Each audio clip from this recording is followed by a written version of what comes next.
Halo, jumpa dengan saya Ilham Saputra dalam program Banyak Tanya. Kali ini kita ditemani Pak Kepala Dinas Perhubungan DKI Jakarta, Pak Safrin Lipoto. Selamat datang Pak Safrin. Selamat datang Mas Ilham. Iya. Assalamualaikum warahmatullahi wabarakatuh. Ya, terima kasih sudah menyediakan waktunya untuk ketemu kita. Ngobrol santai aja Pak kita di sini. Kita membahas soal bagaimana Jakarta. Apalagi Jakarta beberapa hari atau sepekan terakhir ini sangat menjadi menonjol. Untuk Indonesia sih. Iya. Nah, tapi kan Jakarta jadi sentral sorotan kan. Tapi kita akan melihat situasi Jakarta dalam sisi lain, tidak dalam sisi demonya lah. Tapi di sini kita melihat di bagian leading sektor yang cukup berperan besar bagaimana stabilitas mobilitas masyarakat di Jakarta.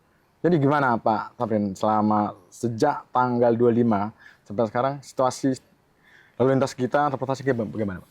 Ya baik, jadi kami turut prihatin atas kondisi yang dialami oleh Jakarta khususnya dan bangsa ini pada umumnya. Dan Jakarta dalam kondisi demikian kami tetap sampaikan bahwa Jakarta bersama-sama dengan elemen masyarakat dan stakeholders terkait itu sudah komitmen untuk sama-sama kita selalu jaga Jakarta. Karena kota ini milik kita bersama. Dan untuk itu pasca kejadian tanggal terakhir 31 Agustus kemarin, atas perintah Pak Gubernur, kami semua elemen Pemprov DKI Jakarta itu bergerak cepat. Contohnya untuk Dinas Perhubungan. Dinas Perhubungan itu kita mengalami beberapa kerusakan, khususnya terkait dengan sarana prasarana dan fasilitas pendukung untuk pengaturan lalu lintas. Iya, betul. Baik itu dari rambu, marka, kemudian prasarana halte Transjakarta juga. Total ada sekitar 44 halte yang rusak ataupun dilakukan vandalisme oleh para peserta aksi, tapi kemudian kita bergerak cepat untuk kemudian total dari 44 itu kemarin itu sudah semuanya sudah baik kecuali 5 halte. 5 halte yang memang dibakar habis, yaitu 3 di Sudirman, Bundaran Senayan, Senayan kemudian Polda Metro, dan kemudian 2 halte lainnya di kawasan Senen. Itu kita harapkan hari Sabtu besok keseluruhannya sudah pulih.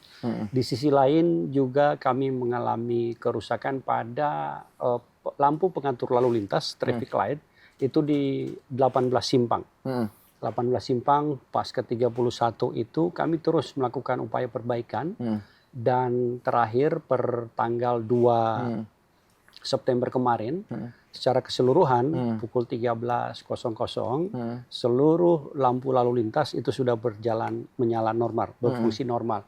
Bisa kita bayangkan jika itu tidak dilakukan upaya perbaikan yang cepat, maka kepadatan lalu lintas bahkan bisa terjadi gridlock di simpang Jakarta karena begitu padatnya lalu lintas. Dan ini bisa kita lihat bahwa pasca kejadian kemarin memang terjadi penurunan jumlah penumpang khususnya di Transjakarta. Transjakarta di tanggal 1 itu penumpangnya hanya sekitar 100.000. Kemudian tanggal 2 menjadi 300.000. Tanggal 3 meningkat menjadi sekitar 800.000 dan hari ini sudah di angka kemarin tanggal 3 sudah di angka 1,3 juta. Artinya sudah kembali normal aktivitas masyarakat seiring dengan arahan Pak Gubernur untuk kita lakukan yang namanya penggratisan layanan angkutan umum. Jadi untuk 7 hari dari hari tanggal 31 sampai dengan 7 hari berikutnya, ini kita gratiskan untuk layanan Transjakarta, MRT dan juga bahkan LRT kita gratiskan. Ini LRT Jakarta atau LRT Jabodetabek? LRT Jakarta. Jadi LRT Jakarta yang pegangsaan 2 ke Velodrome. Nah, setelah tanggal 28 itu kan puncak besar itu kan tanggal 28 ya. Besoknya itu situasi sangat tanda petik ya, mencekam lah ya. Kondisi seperti apa sih lalu lintas Jakarta yang begitu parahnya dampaknya terjadi? Apakah itu halte atau persimpangan? kita pahami bahwa kondisinya karena memang begitu demo 28, kemudian banyak masyarakat yang melakukan upaya mitigasi dengan tidak melakukan perjalanan. Ini tentu yang kemudian kita bisa lihat pada tanggal 28 arus lalu lintas di Sudirman Tamrin cenderung rendah trafiknya, demikian pula halnya di beberapa ruas jalan. Dan pada saat kejadian tersebut, khususnya yang paling parah itu di halte. Di halte mulai dari Senayan, kemudian Polda Metro, dan juga di Bundaran Senayan. Demikian pula halnya kejadian di halte Senen, ada 2 di sana, halte Senen, kemudian halte Ratangga Senen juga sama dibakar. Jadi yang paling krusial di situ sebenarnya pada saat kejadian.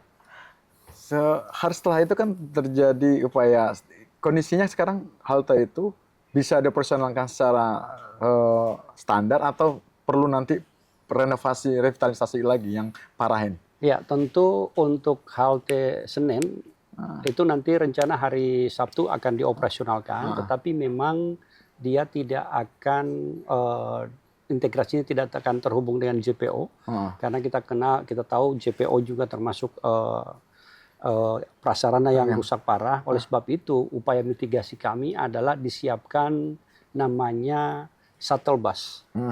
Jadi dari halte Ratangga Senen ini akan berputar shuttle busnya akan berputar di Kementerian Keuangan, kemudian masuk Gunung Sahari, seterusnya memberikan layanan masuk ke halte Senen di sisi Pasar Senen, kemudian berputar lagi, kemudian masuk lagi ke halte Ratangga Senen. Jadi kita harapkan dengan upaya ini layanan kepada masyarakat yang bermobilitas biasanya terintegrasi di titik-titik di mana yang akibat dari kejadian kemarin itu tetap kita upayakan untuk terfasilitasi dengan baik. Jadi tidak akan mengganggu mobilitas mereka yang sudah menggunakan layanan angkutan umum.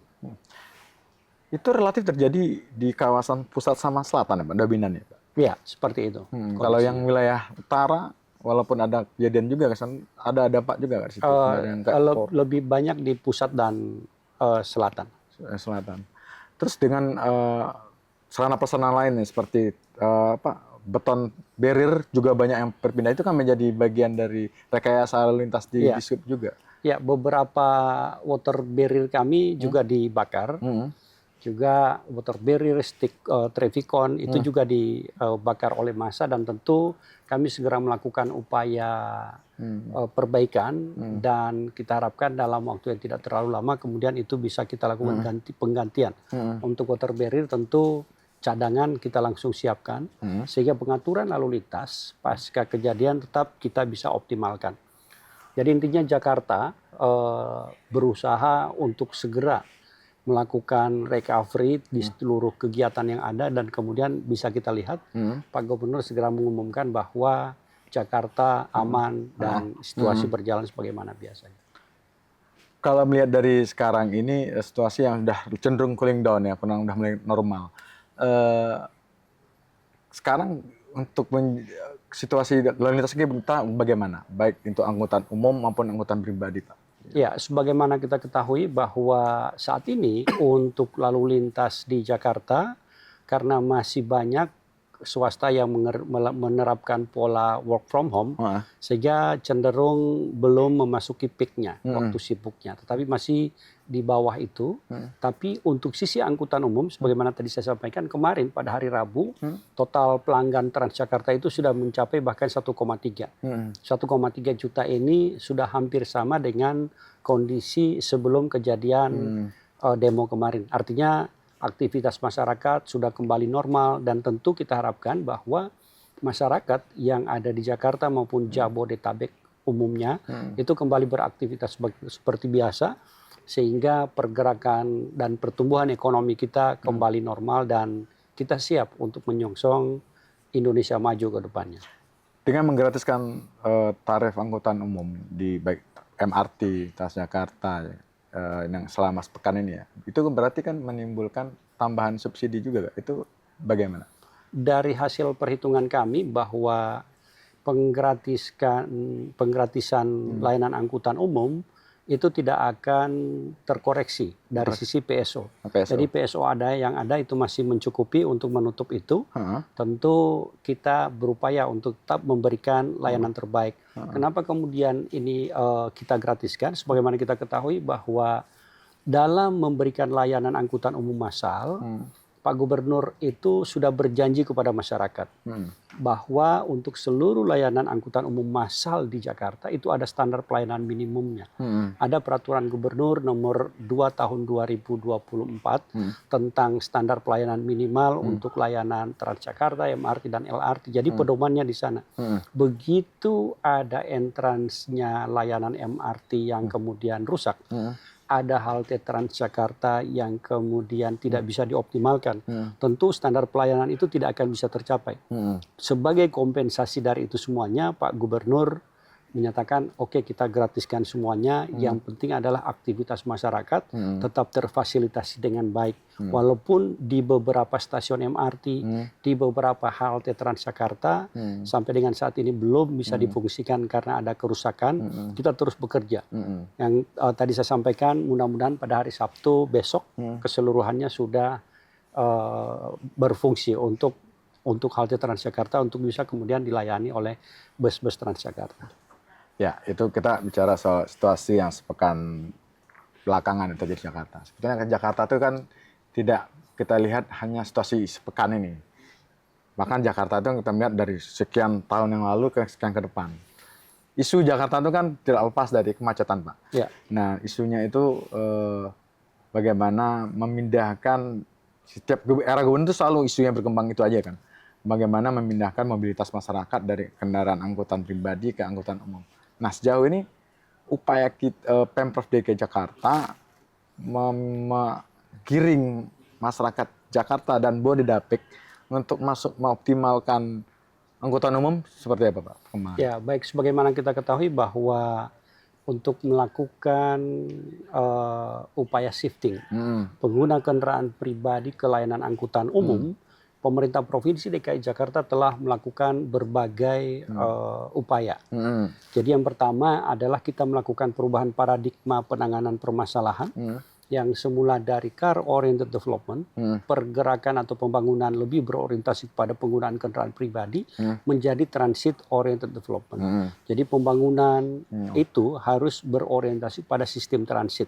Nah, dengan perubahan paradigma ini, maka secara keseluruhan kita melakukan perubahan atau melakukan pembalikan piramida. Jadi jika sebelumnya dalam pelaksanaan penanganan permasalahan itu pejalan kaki dan pesepeda selalu diletakkan di paling belakang, sekarang ke depan. Kemudian kendaraan pribadi yang paling depan. Nah, sekarang itu dibalik. Yang menjadi upaya kita pertama adalah pejalan kaki dan pesepeda itu harus diberikan prioritas. Kenapa pejalan kaki? Kenapa pesepeda? Karena kita ketahui bahwa layanan angkutan umum di Jakarta ini sudah cenderung paripurna. Sudah tersedia hampir lengkap. Sejak 1924 itu sudah ada KRL. Kemudian 2004 ada yang namanya Transjakarta. 2019 sudah ada MRT di Maret 2019. Desember 2019 kita berikan layanan LRT Pegangsaan 2 ke Velodrome. Artinya keseluruhannya ini sudah ada layanan angkutan umum. Dan kemudian oleh sebab itu dilihat ternyata ini semuanya belum optimal. Nah, oleh sebab itu dilihat yang paling menjadikan masalah adalah pergerakan orang dengan berjalan kaki ke simpul-simpul transportasi yang ada, baik itu ke terminal, ke stasiun, ke halte bus, atau ke bus stop, itu tidak difasilitasi dengan pejalan kaki, dengan pedestrianisasi yang baik.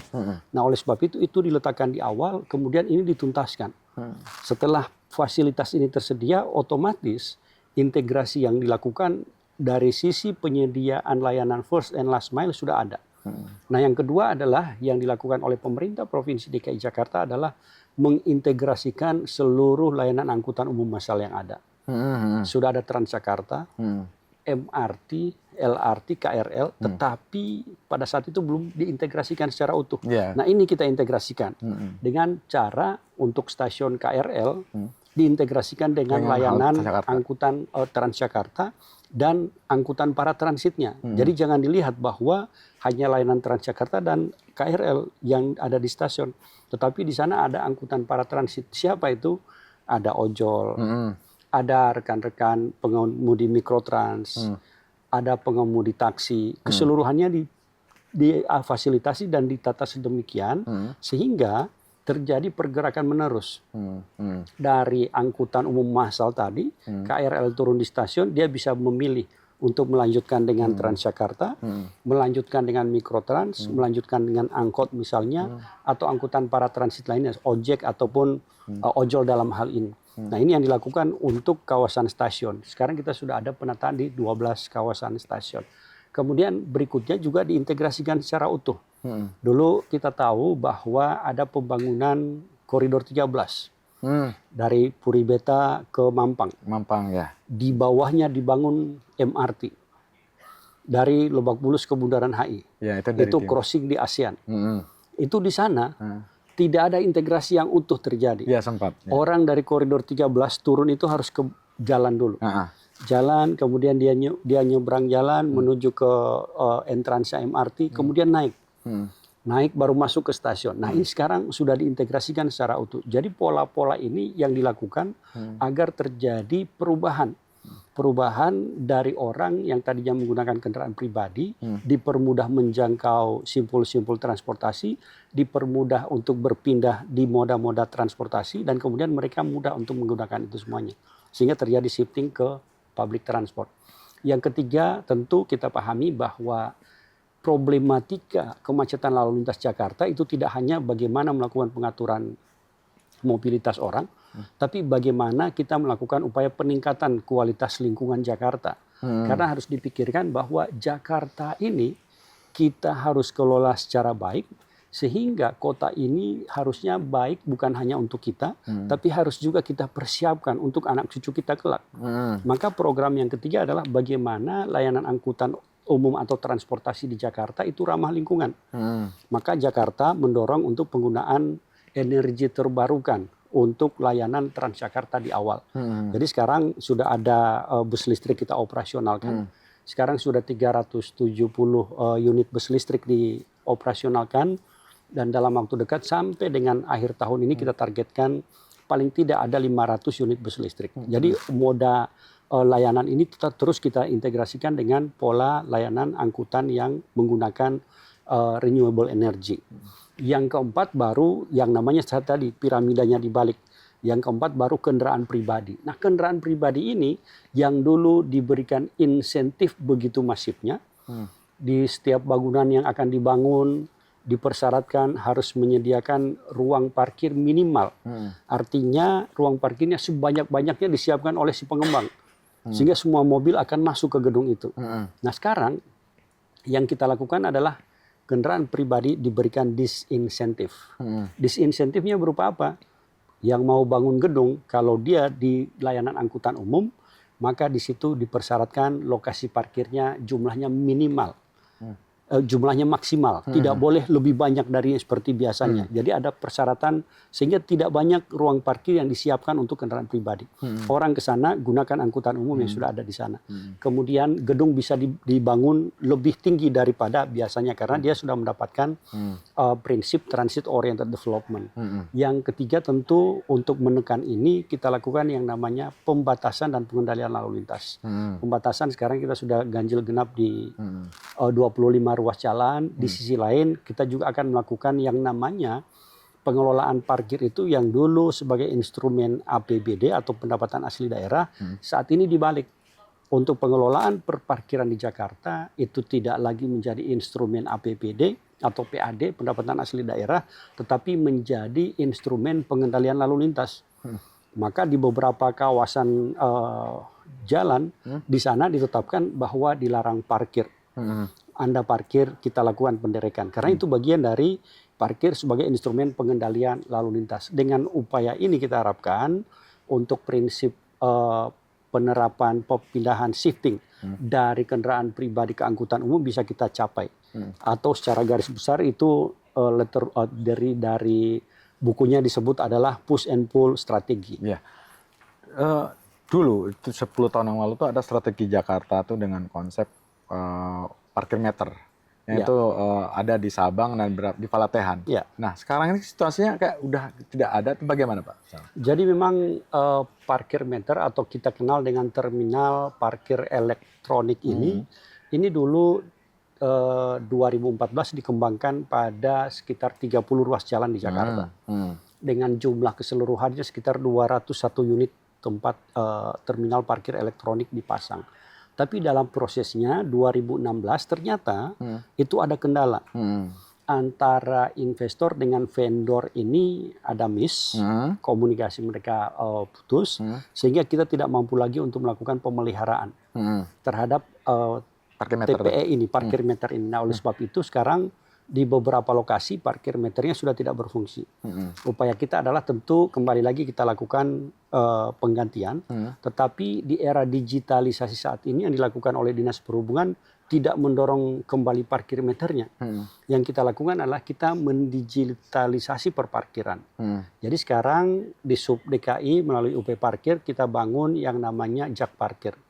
Jakarta Parkir ini adalah aplikasi yang kemudian kita selaku pengguna jasa parkir itu bisa mengakses dan ke tempat tujuan kita bisa melihat apakah di sana masih ada slot parkir atau tidak. Bahkan ke depannya ini juga akan digunakan untuk booking parkir. Nah, itu pertanyaan saya tadi. Jadi bisa langsung booking dulu. saya bisa booking parkir kemudian menuju ke satu titik ruas jalan. Sekarang sudah ada di 11 ruas jalan. Ke salah satu ruas jalan yang kemudian di sana sudah disiapkan parkir kita.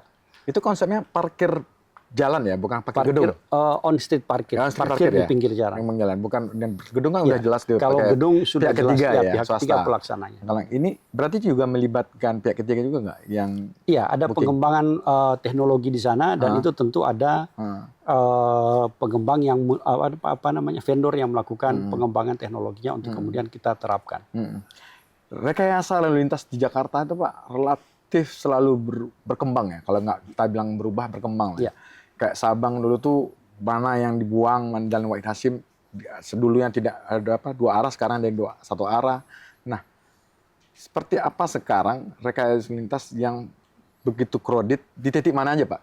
Yang perlu rekayasa yang lebih jelimet lagi. Iya, baik. Jadi tentu dari sisi manajemen dan rekayasa lalu lintas ini kita tidak boleh melihat hanya penggal berpenggal jalan. Jadi keseluruhannya harus dilihat secara helikopter view. Jadi persoalan itulah yang kemudian penanganannya tidak bisa hanya melihat ternyata crowdednya di simpang Kebon Siri Agus Salim misalnya, Salim, ya, atau yang kita kenal dengan Jalan Sabang. Tidak boleh hanya melihat di situ karena kalau misalnya hanya satu titik itu kita lakukan penanganan tanpa melihat pergerakan masif kendaraan dari ruas jalan lainnya, yang terjadi adalah gridlock. Kita pahami sempat kejadian di TL Santa, begitu terjadi pengaturan dan kemudian langsung ngeblok ke Cawang, sisi lain ngeblok ke Fatmawati, TB Simatupang dan seterusnya. Nah ini yang kami jadikan sebagai pengalaman dan kemudian dari sisi penataannya adalah secara menyeluruh. Jadi bisa dilihat di sisi lain yang kita lakukan adalah penertiban parkir liar. Karena begitu misalnya penertiban parkir liar, itu yang kita sasar adalah adanya true traffic yang bergerak smooth. Konsistensi lajur ini harus tetap dipertahankan. Nah kemudian di beberapa simpang seperti contoh tadi di Wahid Hasim yang dulu dia dua arah, kemudian menjadi satu arah dari timur ke barat.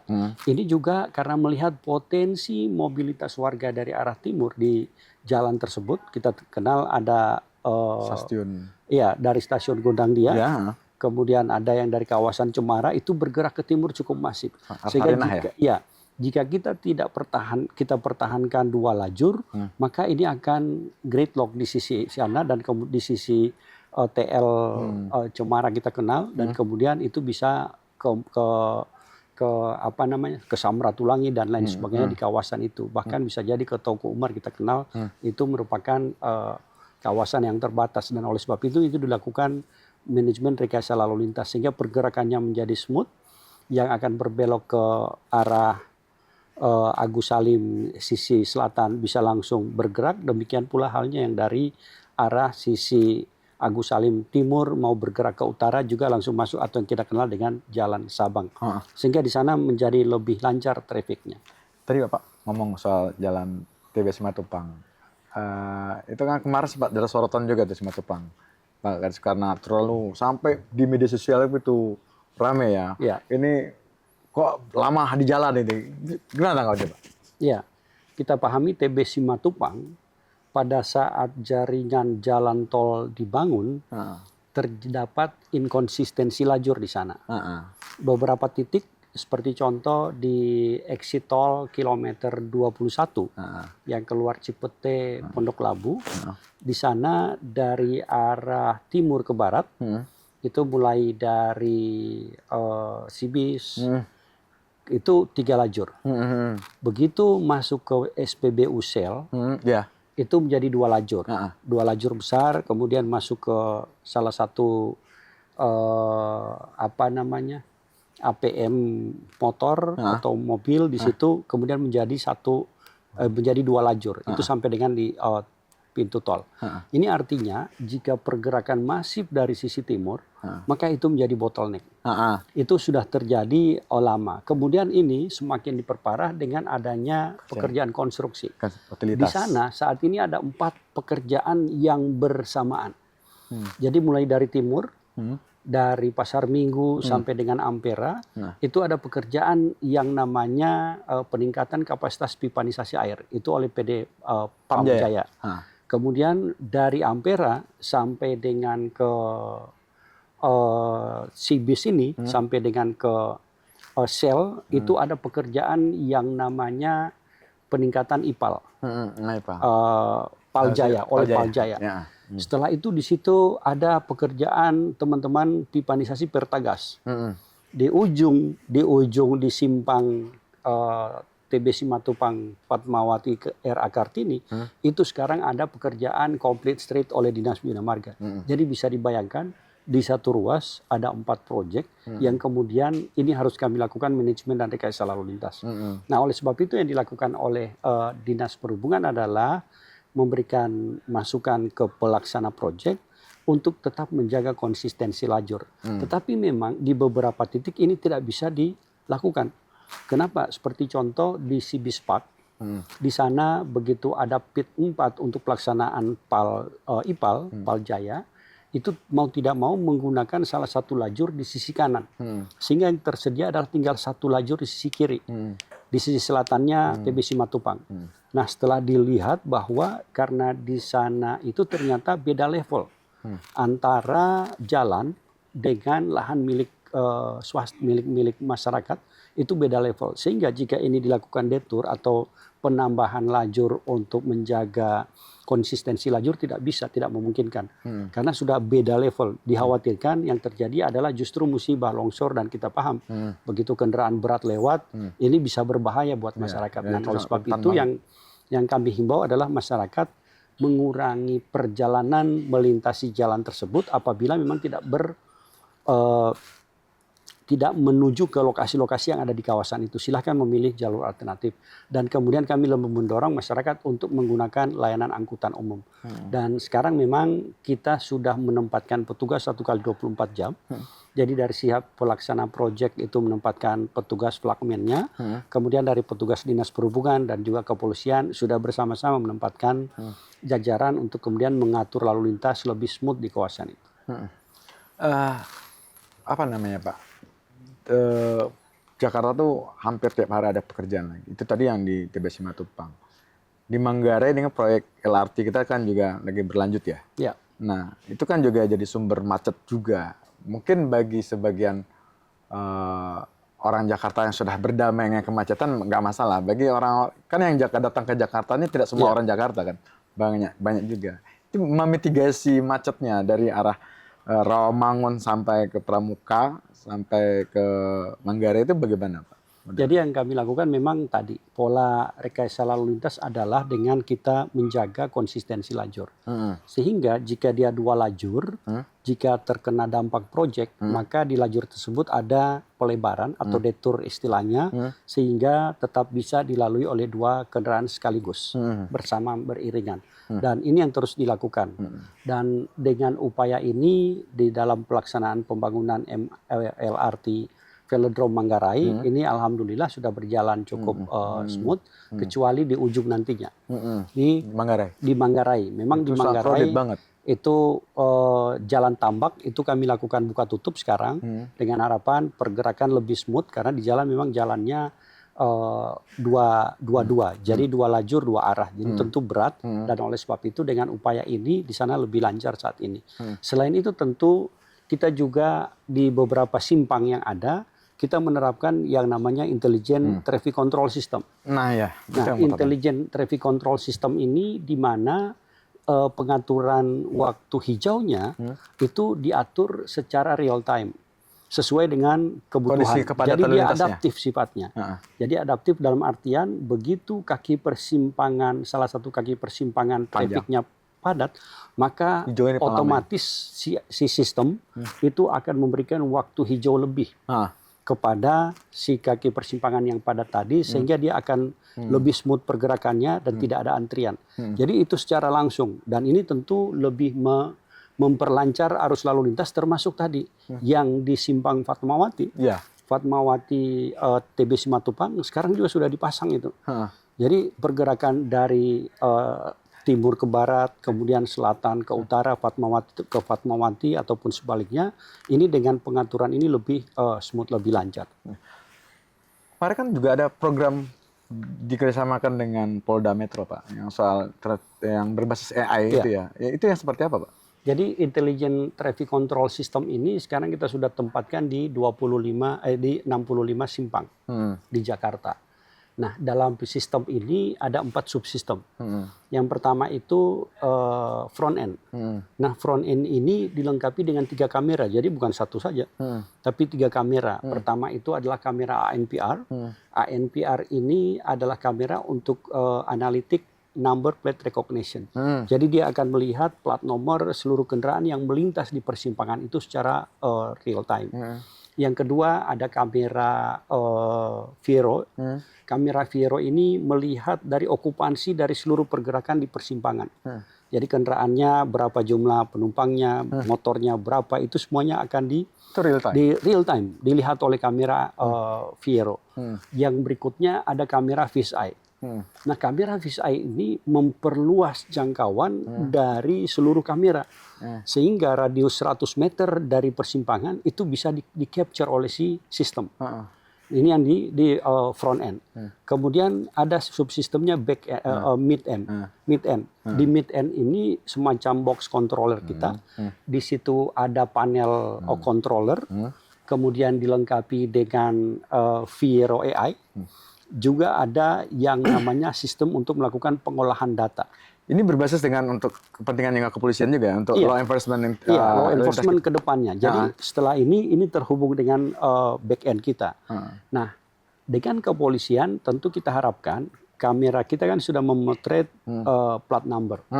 Sama dengan ETLE. Nanti ke depan di persimpangan ini bisa diterapkan ETLE menggunakan Intelligent Traffic Control System yang sudah ada. Nah, belakangan ini kan ramai itu, Pak. Banyak terutama yang ojol ya. Banyak memanipulasi plat nomor supaya nggak kena ganjil genap atau nggak kena ETLE. Nah, itu mengantisipasinya bagaimana? Apakah itu bisa diamankan atau gimana? Karena banyak yang mengeluhkan kena tilang padahal nggak kena. Gimana? Iya, sekarang kita juga dengan teman-teman di Telantas Polda Metro Jaya itu ada namanya yang dikembangkan oleh Pak Dirlantas itu Mandala Quick Response.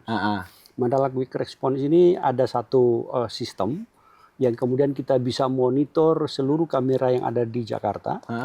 Kemudian kita bisa melakukan pemantauan di comment center, yang kemudian dari comment center kita bisa memberikan arahan kepada petugas di lapangan untuk melakukan pengaturan, bahkan penegakan hukum. Sehingga nantinya begitu ada pelanggaran misalnya plat nomornya diakali, diganti, kemudian sistem sudah membaca ada plat nomornya tidak sesuai dengan kendaraan, maka bisa dari comment center ini bisa meminta kepada petugas di lapangan tolong dicek. Hanya dicek. Dicek. Bukan ditindak, tapi dicek apakah benar ini kendaraannya A, B, C, D. Dengan upaya ini tentu kita harapkan ada prinsip masyarakat lebih disiplin. Lebih disiplin, mengendarai kendaraannya lebih beretika, etika lalu lintasnya dijaga, sehingga kita memang benar-benar menuju kepada prinsip kota yang layak huni. Nanti ke depannya target kita tidak lagi layak huni, tapi kota yang dicintai oleh masyarakatnya, lovable city. Iya, dengan Jakarta, kemarin tagline Pak Gubernur itu kan Jakarta jadi kota global. Iya. Nah, dari sisi transportasi yang kita harapkan ini kontribusi berapa persen Pak untuk menjadikan ke kota Jakarta sebagai kota global? Iya, tentu jika kita melihat dari 6 indikator global city, dari keseluruhan itu peran transportasi ada di dalamnya. Jadi ada salah satu indikatornya adalah konektivitas inter dan intra. Itu berdiri sendiri. Tentu itu menjadi kunci bahwa bagaimana konektivitas sebuah kota, baik itu di level intra maupun inter. Jadi internasional konektivitasnya itu harus kita bangun. Tapi yang utama adalah bagaimana mobilitas seluruh masyarakat itu bergerak sejalan dan tertib. Yang kemudian dari sisi perekonomian tumbuh, dari sisi budaya juga terus dijaga dan seterusnya. Ini tentu perannya. Kita ketahui bahwa sejak dulu transportasi itu adalah urat nadi perekonomian. Artinya di seluruh indikator tadi itu ada peran transportasi untuk kemudian mewujudkan prinsip global city ke depan. Oke, terima kasih Pak Saprin atas waktunya. Sebetulnya banyak yang mau kita tanyakan lagi nih, karena kita dalam podcastnya punya keterbatasan waktu. Mungkin nanti kita banyak wawancara lagi dari sisi offline nanti dengan teman-teman reporter. Terima kasih pada Saprin kedatangannya. Demikian, terima kasih. Assalamualaikum warahmatullahi wabarakatuh. Waalaikumsalam.